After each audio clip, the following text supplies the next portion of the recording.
Hello and welcome to my review of the Cerastus Knights, Acheron and Castigator for Adeptus Titanicus from Games Workshop. Now this box set will set you back a whopping £40, but it does include 4 Cerastus Knights for the game. And the very first Adeptus Titanicus box set, the Grandmaster edition, it did actually include some knights. It included 6 knights. We'll do some size comparisons with all of the Adeptus Titanicus range later on in the video, including those mini knights. But they were very popular, and I did wonder whether Games Workshop would eventually release the Cerastus style knights. Now if you've never seen these types of knights before, a company called Forge World make them. Forge World is a company owned by Games Workshop. It's located at the Games Workshop HQ, but they have their own separate web store, a bit like Black Library does, which is again another company created by Games Workshop, deal with all the books. However, you can buy some of the books on the web store, whereas you can't buy any of the Forge World models on the Games Workshop web store. Anyway, I wondered if they were going to bring the knights out or whether Forge World were going to. I also wondered whether Forge World were going to create new weapons for the Titans and the knights and things like that. Well, they did, and they continue to do so from this date. But what Games Workshop did, surprisingly, and I'm pleased that they did do this, is they actually created the knights in plastic. And I've always asked the question at the events, if you can make these knights and titans in plastic at 1/200th of a scale, why can't we do it for the, the much larger models? The answers I've typically been given is that the sprues would have to be absolutely huge. And that does make a lot of sense actually when you think about it. Anyway, back to these 4 knights. So you get the instruction guide right here. It's black and white. It does the job. It's fine. It's easy to follow through. No need for it to be in colour, to be fair. If you were looking to have the question answered, I was when I first looked at these models, which was, super, can you change the legs? Can you change the arms? What kind of modifications and things can you do with these? Well, the gun arms you can't do anything with, which is really a disappointment coming off of the Cerastus Knight Lancers, where both of those arms are completely posable. Only the melee weapon arms are posable, both in the socket and at the elbow joint. The gun arms aren't. We'll have a closer look at the joints and things in detail very shortly.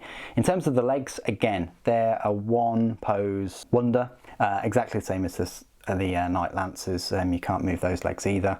But what I will say is, if you've got a Castigator and you want to make another Castigator, what I would suggest is just swapping the legs. In terms of the instruction guide tells you to build the legs one way, but there are 2 different types of leg poses in this set. As you can see there, that is one leg pose. So just swap out the torsos, and then that does change the overall look and feel of the knights. As you can see there, I've got an Acheron, and they do look different. You can pose the torso and swap out the legs pose from the others. So you only get 2 different types of leg poses. And the weapon arms are kind of locked into place there. You can't pose them, but the melee weapon arms you can, and they work the similar way as the Knight Lancers, in that they've got a joint at sort of like the elbow way, and then of course they've got the shoulder joint. So the shoulder joint, you can move the arm backwards and forwards, and the sort of elbow joint, you can move it away or closer to the knight. The head is fully posable, you can move that about, and again the torso is fully posable. The feet are just the way they are, you can't really do anything with those. And that's the same for the Castigators as well. This weapon, and I think one of the reasons is because of the ammo feed. The Lancer doesn't have an ammo feed at all, whereas both of these do. The Acheron has the flamer feed that goes up to these flamer tanks, and the Castigator has this ammo feed to go up to those bolt cannons. They're very straightforward and simple to build. You build them in probably less than an hour or so. You could have these on the board very, very quickly. There's no real need for magnetizing them. What you see is what you get. There's no need to magnetize them as much as like a Warhammer Titan or a Warlord, but you may want to if you just want to change the melee weapon arm poses in the joint. But because the weapons aren't sort of interchangeable, you can't put a Castigator's sword on the Acheron, I don't really see much more of a point to magnetise these ones. Okay, so size comparisons then. So here is the aforementioned Knight Lancer. They are exactly the same height.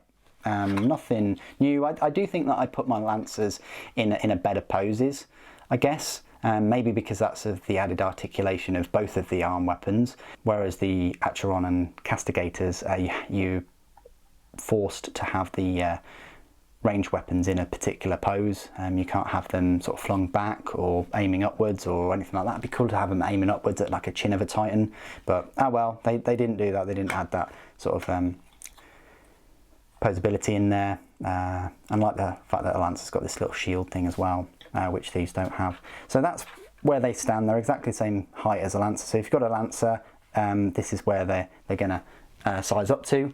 Now, the Porphyrion, which I haven't even done an unboxing of yet, edited it or uploaded it to the channel, but I have done an unboxing of these Porphyrion Knights. Now, a set of these two Knights will set you back £30, so they're £15 each, whereas you can look at these Cerastus Knights as being £10 each. So they're a little bit more. They are, you know, thick Knights. There's a lot more going on. The weapons are ridiculous. There's more armour plates. They're actually more fun to construct and build and things. You get the autocannons or the las cannons, you get different missile pods. I just find the Porphyrion kit more fun to make than these Cerastus Knights. Maybe that's reflected in their price as well. They're on massive bases too, but that's where they stand next to a Porphyrion. And then finally the normal Knights. Yeah, I know, right? These are the normal size Knights. This is where they stand. There's a difference there between the Cerastus and the Questoris size Knights. That's the big difference there between them all. Onto the Titans. So we'll start off with the smallest Titan, the Warhound Titan. And as you can see, Warhound Titan is a bit taller than these. Got a massive base as well, very intimidating looking. Yeah, look at the size. Yeah, taller, but doesn't really have any melee weapons. That's soon to change though with the Ursus Claw, which I think 412 will be making for us very soon. Then we have a battle-sized Titan, which is the Reaver Titan right here. Much taller now. We're talking probably double the height, I think. And then we have the Nemesis Warbringer. Mine is just on the corner of the desk and looking very nice, but you know, please do stay tuned to the channel for the updated videos and things. But yeah, there's the Nemesis Warbringer, so a fair bit bigger than the Reaver. I'd actually say it's closer to size of the Warlord than the Reaver. And speaking of which, here is a Warlord Titan. That's the whole Cerastus Knight size comparison next to all of the Titans. You've got a Scout Titan and then the three Battle Titans. Yeah, really nice to see them all together. And it's great that Adeptus Titanicus does give you a chance of owning a Titan Legion at a comparable price. Certainly much cheaper than owning a full-size one, I can tell you that right now. So the last size comparison I want to make was actually requested, but I always do this size comparison in every Warhammer video, and that is my size comparison between the three legends. I've got a Legacy Space Marine, Slime Marbo, and a Primaris. So here's the Legacy Space Marine. Probably goes a bit higher than the hips. Slime Marbo, I think, yeah, almost to the hips. And then the Primaris, I think one of the subscribers wanted for me to do this size comparison. So as you can see, the head is almost level with the head of the Cerastus Knight there. So hope that size comparison has helped you with the Primaris. Maybe I've got the captain here. There's a captain. So you've got a captain. Maybe you could have a couple of Ad Mechanicus bodyguards near him. Like he needs that. Anyway, that's all the size comparisons I wanted to make. Rules wise, I don't have any of the expansion books like Titan Death or anything like that, so I can't really give you like a full in-depth rules review. I was thinking about going through the 40k rules and the Horus Heresy rules because they're both different, and I could do that. Because this is my first review, I'm more than open to feedback from you guys. So if you would like me to go through those in the future videos for like the Warlord Titan and things, please do put it in the comments below. I'll try and do my best to fulfill that. Without a doubt, the Adeptus Titanicus Warbringer Titan review, I'll have a size comparison with the full Warbringer for that one. So likewise with the Warhound, the Porphyrion, the normal Knights and the Warlord. So I'll also say that the box set comes with a little transfer sheet, this one right here. It says Cerastus Knight transfer sheet. I'm guessing it's the same one that you get with the Lancer box set, which is half the price at £20, but you only get 2 of these Cerastus Knights. And then this is the banner. So I guess this is kind of the rules and things. So if you wanted to have a little look at that, you can do. You've got Knights in banner, Iron Shields, attack strength 1 to 6. Then you've got 1 Knight, 2 Knights and 3 Knights. You've got a Lord Scion, you've got Agile, not affected by difficult terrain or dangerous terrain. You've got Knight Lance Iron Gauntlet Shield. Then you've got the different weapons. So you've got a Castigator bolt. You've got a Castigator pattern bolt cannon, which is a short range of 8 inches with an accuracy of +1, or a long range of 20 inches. Dice 7, strength 3, traits rapid. The Castigator Warblade and the Acheron Reaper, which are both the same thing in this game.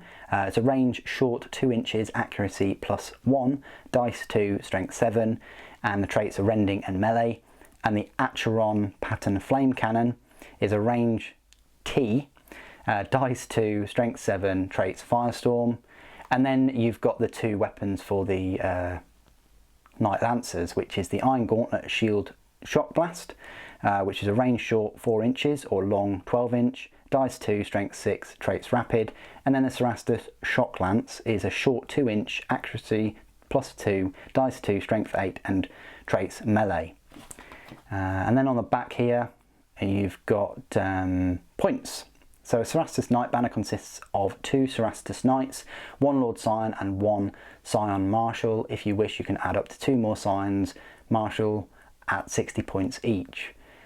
Each knight in the banner must be one of the types listed below and armed accordingly for their type. So the Cerastus Knight Castigator is +20 points, the Acheron is more expensive at 25 points, and then the Knight Lancer is +20 points. So there you go, that's the little rule thing that you get with it. You don't get the cards, which really does suck. I wish that you got the card. You're gonna have to buy all those cards and things separately, but at least you get one of these banner things. So there you go, that is my review of the Cerastus Knights Acheron and Castigator. It's an expensive set, it's £40, but you are getting 4 Cerastus Knights. It consists of 2 sprues, but both of the sprues are just twins.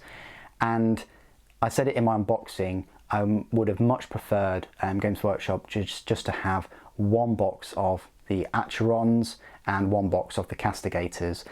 I guess for reasons, money reasons most likely, and design reasons, they just were able to make both different types of knights in 1 sprue, which is quite decent actually when you think about it. Unlike the Cerastus Knight Lancers, where it is just 1 version of the Cerastus Knight in 1 sprue. So I'm thinking, how far down the line were they in the design process of going for, well, we can fit all of this on 1 sprue, let's do it. All right, well, we can't really release 1 box with 1 Acheron and 1 Castigator in. I'm not sure about that. I think that would have been better.